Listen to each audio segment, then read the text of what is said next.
Vi vil i den her video vise, hvordan du konfigurerer Outlook til at tilgå dine e-mails i ProSys Cloud. Start din browser. Skriv ProSys https://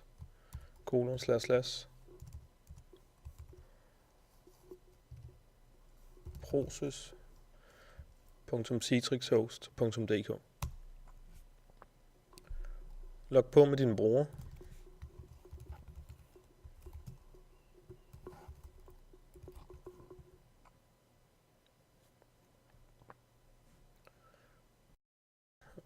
Marker heroppe ved Services. Vælg Exchange.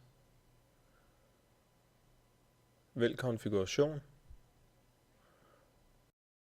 Klik på Outlook Profile.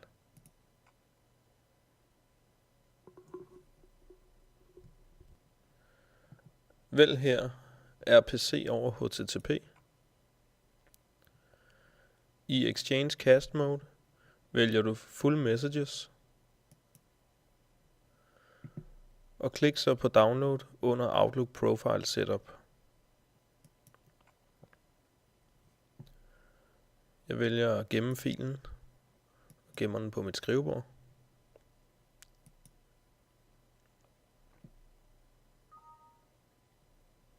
Så er den downloadet. Logger af og lukker min browser. Jeg kan nu køre setup-filen ved at dobbeltklikke. Jeg vælger, at jeg gerne vil køre den. Trykker på næste.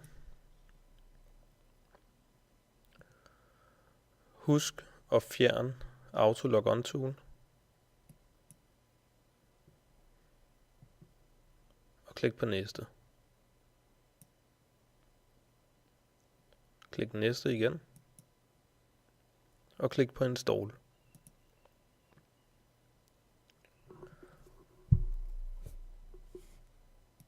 Så indtaster jeg mit brugernavn.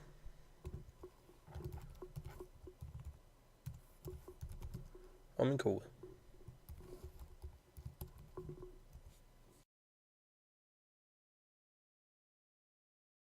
Så er Outlook konfigureret og klar til brug.